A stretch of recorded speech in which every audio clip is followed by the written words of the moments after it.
Hey Bookaholics, and welcome back to another video. Today I'm bringing you a dedicated series review of The Chronicles of the One by Nora Roberts. The Chronicles of the One is a dystopian fantasy romance. Yes, all three. I have no idea how else to explain this, but it's a dystopian fantasy romance. And this series consists of Year 1, of Blood and Bone, and The Rise of the Magics. The Chronicles of the One is a dystopian series that is mostly a series of companion novels, with the last book kind of wrapping up the previous two. And in the story, we are following a world-ending apocalyptic virus. Some people begin to acquire powers, and in a somewhat X-Men vein, we have the people who hate those who have powers, and then we have those who have powers trying to survive in this post-apocalyptic world. And within that, we also then are following a young woman who is trying to find a safe haven. She wants to be somewhere safe because she is one of the uncannies, which are the people who have these magical abilities. It does follow on in the sequel, where we are following her daughter. So we do have a time jump, and then the last one just kind of like concludes out both the mother and the daughter's stories. This is a series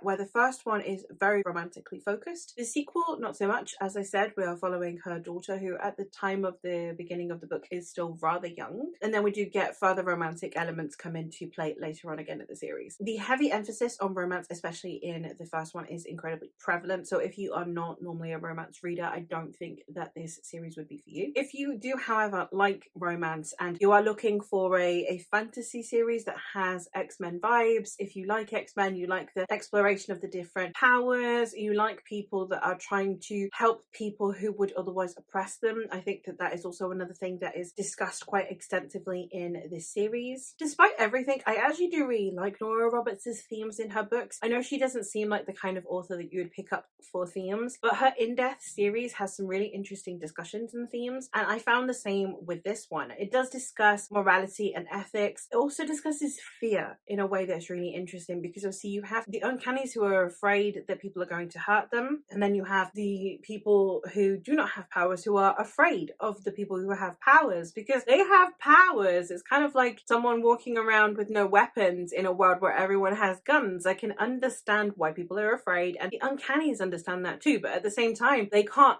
help it. It's like they've got guns attached to their arms. They can't do anything about it. And then on top of all of this, of course, you have just the general fear that everyone is feeling because we're in a post-apocalyptic world. I think that the balance between the kind of X-Men superhero style with of course, the atmosphere and the vibes of this dystopia, on top of the fact that you have this romantic plot, I think they were all interwoven in a really good way. I think that they were very entertaining. This isn't a series that I find hugely memorable. There were already a lot of like blanks in my brain when it comes to the narrative and the progression. It was a fun time, not a long time kind of story, and I think that's fine. I think that's the kind of books that Nora Roberts sets out to write. She's very much a read for enjoyment kind of author. I imagine that's why she is so widely sold, is because there is so much of her stories that are just fun in the moment, easy to get through, and I definitely found that with this series. It was easy to get through. It was very entertaining. It's not necessarily a new favorite. It's not one that I'm going to hold deep in my soul. They're not characters that I connected with on a really deep level. They were just people that I found entertaining to follow in a world following a plot that were also engaging. That was the full extent of my feelings on this series. So doing a dedicated review to the series, I suppose, is a little counterintuitive, but I did want to kind of point out a few things that I kind of wish that I had known going in, and that was namely one, the fact that we do have these multiple layers of narrative where you have the romance and you have the dystopia and then you have the conflict. I think that if I had known that, I'd have been a bit more excited for it. I think that the back, it doesn't really actually pitch romance very much on the back. So if you're not a romance reader, then I wouldn't necessarily recommend, especially the first book. But I also think that it didn't pitch how layered this story would be on the back very much either. And that is actually something that I really enjoyed, and I think would potentially bring in more readers if they knew the fact that you have this dystopia, that you have this conflict with the people with the powers. It's a bit better than just, oh, the world has gone to shit and her and her boyfriend need to go find somewhere safe. That is all that you really get on the back, and I think that this series definitely had so much more going for it so quickly that definitely a little bit more information could have been put on the back of the book, and therefore entice more readers who normally just see Nora Roberts and assume it's just going to be fluff. I kind of wanted to put that out there. But the other thing that I also did want to put out there is the fact that they are companion novels, because I think that that is also something that people don't really mention over much, and it is kind of important, I think, for people who normally read series. I think that we care an awful lot about the series itself and how well it weaves into one another. So I think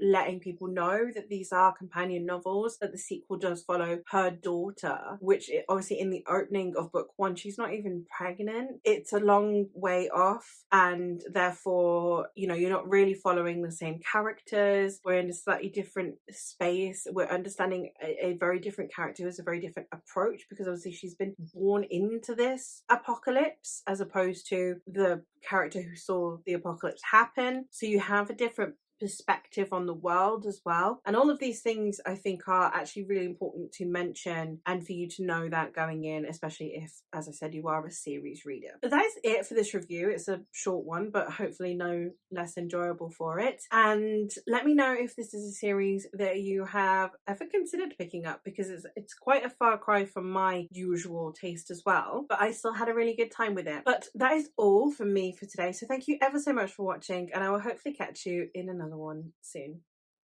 Bye.